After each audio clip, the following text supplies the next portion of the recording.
ನಮಸ್ಕಾರ. ಜ್ಞಾನಜ್ಯೋತಿ ಎಜುಕೇಷನ್ ಚಾನಲ್ಗೆ ಸ್ವಾಗತ.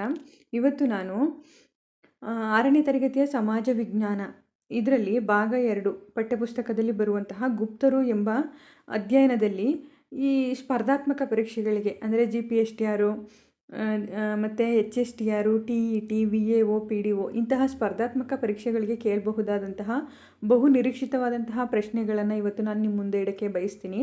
ದಯಮಾಡಿ ಎಲ್ಲರೂ ಇದರ ಸದುಪಯೋಗವನ್ನು ಪಡ್ಕೋಬೇಕು ಅನ್ನೋದೇ ನನ್ನ ಆಶಯ. ಮತ್ತು ಇವನ್ನ ಎಲ್ಲರೂ ಒಂದು ಕಡೆ ಒಂದು ನೋಟಲ್ಲಿ ನೋಟ್ ಮಾಡಿ ಇಟ್ಕೊಳ್ಳೋದು ಉತ್ತಮ ಅಂತ ನನ್ನ ಅನಿಸಿಕೆ.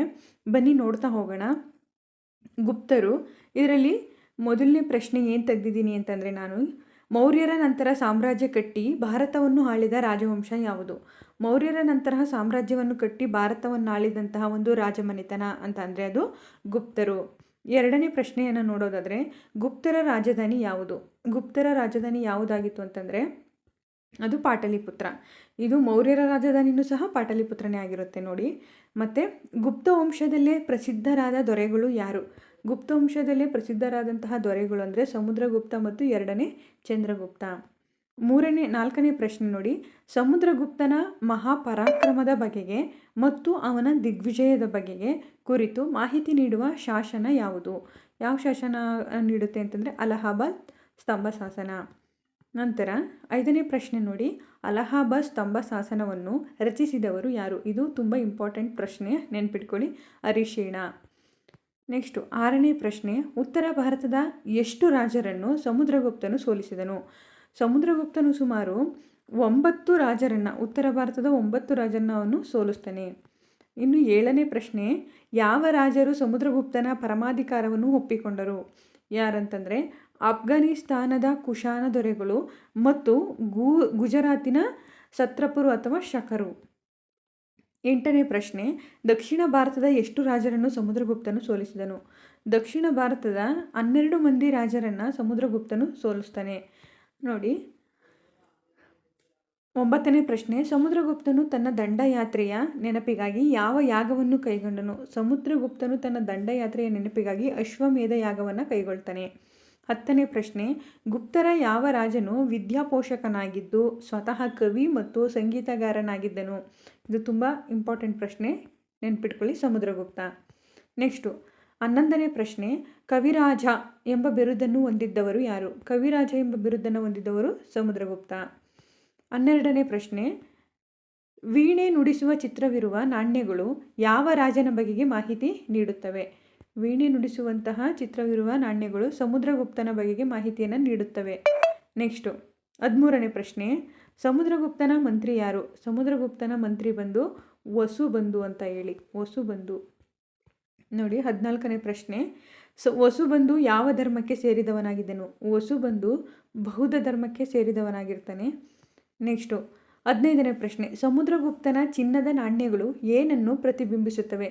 ಸಮುದ್ರಗುಪ್ತನ ಚಿನ್ನದ ನಾಣ್ಯಗಳು ಗುಪ್ತ ಸಾಮ್ರಾಜ್ಯದ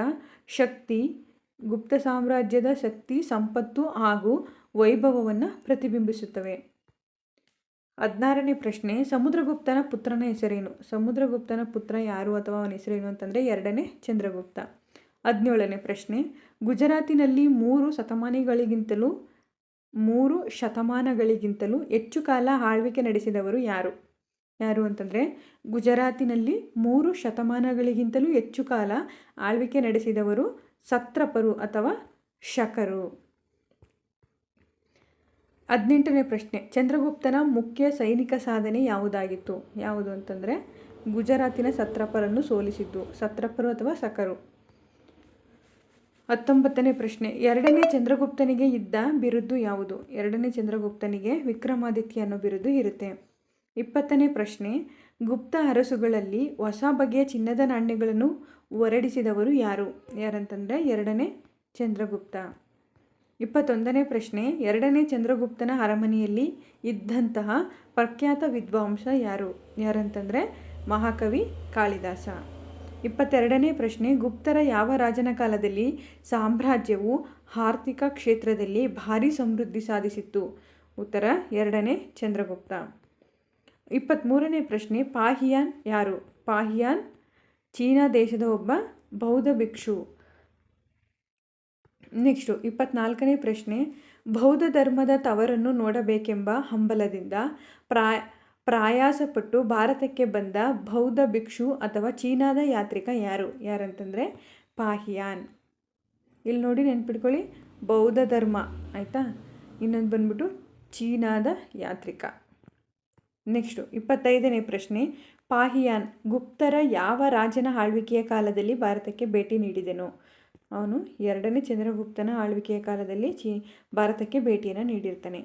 26ನೇ ಪ್ರಶ್ನೆ, ಗುಪ್ತ ಸಾಮ್ರಾಜ್ಯದಲ್ಲಿ ಅಪರಾಧಗಳು ಅಪರೂಪವಾಗಿದ್ದವು, ಆಡಳಿತ ಜನಪರವಾಗಿತ್ತು, ದೇಶ ಸಂಚಾರ ಸುಗಮವಾಗಿತ್ತು ಎಂಬ ಅಭಿಪ್ರಾಯವನ್ನು ಪಟ್ಟಿರುವ ಚೀನಿ ಯಾತ್ರಿಕ ಯಾರಂತಂದರೆ ಪಾಹಿಯಾನ್.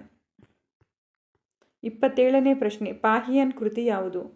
ಪಾಹಿಯಾನ್ ಗೋ ಖೋಕಿ ಅನ್ನೋ ಕೃತಿಯನ್ನು ಬರೀತಾನೆ. ಅದೇ ಥರ ಹುಯೆನ್ ಸಾಂಗ್ದು ಸಿಯುಕಿ, ಇಲ್ಲಿ ಪಾಹಿಯಾನ್ದು ಗೋ ಖೋಕಿ.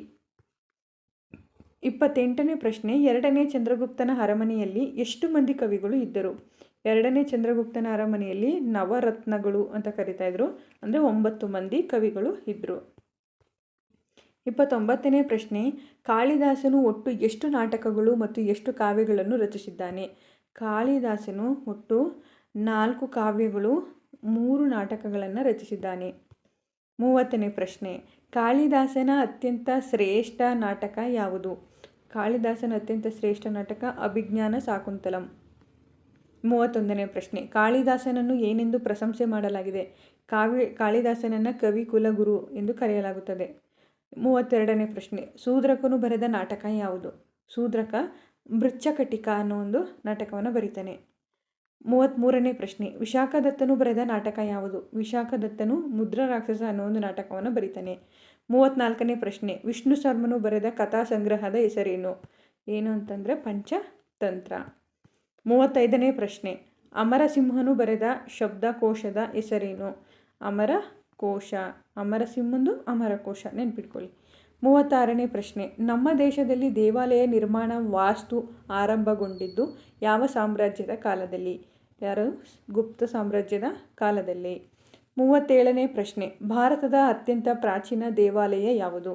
ಭಾರತದ ಅತ್ಯಂತ ಪ್ರಾಚೀನ ದೇವಾಲಯ ಮಧ್ಯಪ್ರದೇಶದ ಸಾಂಚಿ ದೇವಾಲಯ. 38ನೇ ಪ್ರಶ್ನೆ, ಗುಪ್ತರ ಪ್ರಮುಖ ದೇವಾಲಯಗಳು ಯಾವ ಸ್ಥಳಗಳಲ್ಲಿವೆ? ಗುಪ್ತರ ಪ್ರಮುಖ ದೇವಾಲಯಗಳು ನೋಡಿ, ಮಧ್ಯಪ್ರದೇಶದ ಬಿತರ್ಗಾಂವ್ ಮತ್ತು ದೇವಗಢ. 39ನೇ ಪ್ರಶ್ನೆ, ಗುಪ್ತರು ನಿರ್ಮಾಣ ಮಾಡಿದ ದೇವಾಲಯಗಳಲ್ಲಿ ಅತ್ಯಂತ ಸುಂದರವಾದ ದೇವಾಲಯ ಯಾವುದಾಗಿದೆ? ಯಾವುದು ಅಂತಂದರೆ ದೇವಗಢದ ದಶಾವತಾರ ದೇವಾಲಯದಲ್ಲಿರುವ ವಿಷ್ಣುವಿನ ಮೂರ್ತಿ ಶಿಲ್ಪ ಸುಂದರವಾಗಿದೆ. 40ನೇ ಪ್ರಶ್ನೆ, ಗುಪ್ತರ ಅನುಪಮ ನಿರ್ಮಾಣ ವಾಸ್ತುಶಿಲ್ಪ ಯಾವುದಾಗಿದೆ? ದಮೇಕ್ ಸ್ತೂಪ. ನೆಕ್ಸ್ಟು 41ನೇ ಪ್ರಶ್ನೆ, ದಮೇಕ್ ಸ್ತೂಪ ಎಷ್ಟು ಅಡಿ ಎತ್ತರವಿದೆ? ದಮೇಕ್ ಸ್ತೂಪ 128 ಅಡಿ ಎತ್ತರವಿದೆ. 42ನೇ ಪ್ರಶ್ನೆ, ದಮೇಕ್ ಸ್ತೂಪ ಎಲ್ಲಿದೆ? ದಮೇಕ್ ಸ್ತೂಪ ಸಾರನಾಥದಲ್ಲಿದೆ. 43ನೇ ಪ್ರಶ್ನೆ, ಅಜಂತ ಮತ್ತು ಎಲ್ಲೋರ ಚಿತ್ರಕಲೆಗಳು ಯಾರ ಕಾಲದಲ್ಲಿ ನಿರ್ಮಾಣಗೊಂಡಿವೆ? ಅಜಂತ ಮತ್ತು ಎಲ್ಲೋರದ ಚಿತ್ರಕಲೆಗಳು ಗುಪ್ತರ ಕಾಲದಲ್ಲಿ ನಿರ್ಮಾಣಗೊಂಡಿವೆ. 44ನೇ ಪ್ರಶ್ನೆ, ಅಜಂತ ಮತ್ತು ಎಲ್ಲೋರ ಚಿತ್ರಕಲೆಗಳನ್ನು ಯಾವ ರೀತಿ ನಿರ್ಮಾಣ ಮಾಡಲಾಗಿದೆ? ಬಂಡೆಯನ್ನು ಕೊರೆದು ನಿರ್ಮಾಣ ಮಾಡಲಾಗಿದೆ. ನೆಕ್ಸ್ಟು 45ನೇ ಪ್ರಶ್ನೆ, ಗುಪ್ತರ ಕಾಲದಲ್ಲಿ ನಿರ್ಮಾಣಗೊಂಡ ಚಿತ್ರಕಲೆಯಲ್ಲಿ ವಿಶ್ವವಿಖ್ಯಾತಗೊಂಡಿರುವ ಚಿತ್ರಕಲೆ ಯಾವುದು ಅಂತಂದರೆ ಅಜಂತದ ಗುಹಾಲಯಗಳಲ್ಲಿ ಗೋಡೆ ಮತ್ತು ಚಾವಣಿಗಳ ಮೇಲಿನ ಚಿತ್ರಗಳು. 46ನೇ ಪ್ರಶ್ನೆ, ಗುಪ್ತರ ಕಾಲದಲ್ಲಿ ಯಾವ ಕ್ಷೇತ್ರಗಳು ಅಪಾರವಾದ ಪ್ರಗತಿಯನ್ನು ಸಾಧಿಸಿದವು? ತಂತ್ರಜ್ಞಾನ ಮತ್ತು ವಿಜ್ಞಾನ ಕ್ಷೇತ್ರಗಳು ಅಪಾರವಾದಂತಹ ಪ್ರಗತಿಯನ್ನು ಸಾಧಿಸಿದವು. 47ನೇ ಪ್ರಶ್ನೆ, ಗುಪ್ತರ ಯುಗದ ಮಹಾನ್ ಗಣಿತಶಾಸ್ತ್ರಜ್ಞ ಯಾರು? ಗುಪ್ತರ ಕಾಲದಲ್ಲಿ ಅತ್ಯಂತ ಮಹಾನ್ ಗಣಿತಶಾಸ್ತ್ರಜ್ಞ ಅಂದರೆ ಆರ್ಯಭಟ. ನೋಡಿ 48ನೇ ಪ್ರಶ್ನೆ, ಆರ್ಯಭಟನ ಸ್ಥಳ ಯಾವುದು? ಆರ್ಯಭಟ ಪಾಟಲಿಪುತ್ರದವನು. ಎಲ್ಲಿಯವನು? ಪಾಟಲಿಪುತ್ರ ಎಂಬ ಸ್ಥಳದವನು. ನೆಕ್ಸ್ಟು 48ನೇ ಪ್ರಶ್ನೆ, ಆರ್ಯಭಟನ ಕೃತಿ ಯಾವುದು? ಆರ್ಯಭಟ ಆರ್ಯಭಟೀಯ ಅನ್ನೋ ಒಂದು ಕೃತಿಯನ್ನು ಬರೀತಾನೆ. 49ನೇ ಪ್ರಶ್ನೆ, ಆರ್ಯಭಟನ ಕೊಡುಗೆ ಏನು? ಉತ್ತರ, ಗ್ರಹಣಗಳ ಕಾರಣವನ್ನು ಕಂಡುಹಿಡಿದನಲ್ಲದೆ ಬೀಜಗಣಿತ ಮತ್ತು ತ್ರಿಕೋನಮಿತಿಯನ್ನು ಕಂಡುಹಿಡಿದನು. ಇದು ಅವನ ಕೊಡುಗೆ. 50ನೇ ಪ್ರಶ್ನೆ, ಆರ್ಯಭಟನು ಇಷ್ಟು ಸಾಧನೆಯನ್ನು ಎಷ್ಟು ವರ್ಷದೊಳಗೆ ಮಾಡಿ ಮುಗಿಸಿದ್ದನು? ಉತ್ತರ 23 ವರ್ಷದೊಳಗೆ. 51ನೇ ಪ್ರಶ್ನೆ, ಗುಪ್ತರ ಕಾಲದ ಮತ್ತೊಬ್ಬ ಶ್ರೇಷ್ಠ ಗಣಿತಶಾಸ್ತ್ರಜ್ಞ ಯಾರಂದರೆ ಬ್ರಹ್ಮಗುಪ್ತ. 52ನೇ ಪ್ರಶ್ನೆ, ಗುಪ್ತರ ಕಾಲದ ಶ್ರೇಷ್ಠ ಖಗೋಳಶಾಸ್ತ್ರಜ್ಞ ಯಾರಂದರೆ ವರಹ ಮಿಹಿರ. 53ನೇ ಪ್ರಶ್ನೆ, ಗುಪ್ತರ ಕಾಲದಲ್ಲಿ ಲೋಹ ವಿಜ್ಞಾನದ ಗಣನೀಯ ಸಾಧನೆ ಯಾವುದು? ಇದು ನೆನಪಿಟ್ಕೋಬೇಕು, ಮೆಹರೌಲಿ ಕಬ್ಬಿಣದ ಕಂಬ. ಆಯಿತಾ. 54ನೇ ಪ್ರಶ್ನೆ, ಮೆಹರೌಲಿ ಕಬ್ಬಿಣದ ಕಂಬದ ವಿಶೇಷತೆ ಏನಂತಂದರೆ 1500 ವರ್ಷಗಳಷ್ಟು ಹಳೆಯದಾದರೂ ಅದಕ್ಕೆ ತುಕ್ಕು ಹಿಡಿದಿಲ್ಲ ಮತ್ತು ಸ್ವಲ್ಪವೂ ಸವೆದಿಲ್ಲ. ಇದು ಅವರ ಗಣನೀಯವಾದಂತಹ ಒಂದು ಸಾಧನೆಯಾಗಿದೆ, ಗುಪ್ತರ ಕಾಲದಲ್ಲಿ ಆದಂತಹ ಒಂದು ಗಣನೀಯ ಸಾಧನೆ. ನೆಕ್ಸ್ಟು, ಮೆಹರೌಲಿ ಕಬ್ಬಿಣದ ಕಂಬವು ಎಲ್ಲಿದೆ ಅಂತಂದರೆ ದೆಹಲಿಯ ಕುತುಬ್ ಮಿನಾರಿನ ಸಮೀಪ ಇದೆ. 56ನೇ ಪ್ರಶ್ನೆ, ಗುಪ್ತರ ಕಾಲದಲ್ಲಿ ರಚನೆಗೊಂಡ 8 ಅಡಿ ಎತ್ತರದ ತಾಮ್ರದ ಬುದ್ಧನ ವಿಗ್ರಹವು ಎಲ್ಲಿದೆ ಅಂತಂದರೆ ನಳಂದ. 7ನೇ ಪ್ರಶ್ನೆ, ವಾಗ್ಭಟನು ರಚಿಸಿದ ಕೃತಿ ಯಾವುದು? ವಾಗ್ಭಟನು ಚರಕ ಸಂಹಿತೆ ಅನ್ನೋ ಒಂದು ಕೃತಿಯನ್ನು ರಚಿಸ್ತಾನೆ. 58ನೇ ಪ್ರಶ್ನೆ, ವಾಗ್ಭಟನ ಚರಕ ಸಂಹಿತೆಯ ಮತ್ತೊಂದು ಹೆಸರೇನು ಅಂತಂದರೆ ಅಷ್ಟಾಂಗ ಹೃದಯ ಸಂಹಿತ ಅಂತೇಳಿ. ಅಷ್ಟಾಂಗ ಹೃದಯ ಸಂಹಿತ. 59ನೇ ಪ್ರಶ್ನೆ, ಗುಪ್ತರ ಕಾಲದ ಆಯುರ್ವೇದದ ಪ್ರಮುಖ ಶಾಸ್ತ್ರ ಗ್ರಂಥ ಯಾವುದು ಅಂದರೆ ಅಷ್ಟಾಂಗ ಹೃದಯ ಸಂಹಿತ.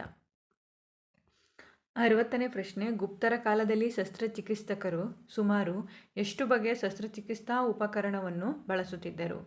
ಉತ್ತರ 127 ಬಗೆಯ ಶಸ್ತ್ರಚಿಕಿತ್ಸಾ ಉಪಕರಣಗಳನ್ನ ಅವರು ಬಳಸ್ತಾ ಇದ್ರಂತೆ. 61ನೇ ಪ್ರಶ್ನೆ, ಮೊದಲ ಬಾರಿಗೆ ಪಾದರಸವನ್ನು ಔಷಧವನ್ನಾಗಿ ಬಳಕೆಗೆ ತಂದ ಕೀರ್ತಿ ಯಾರಿಗೆ ಸಲ್ಲುತ್ತದೆ? ಭಾರತೀಯ ವೈದ್ಯರಿಗೆ ಸಲ್ಲುತ್ತದೆ.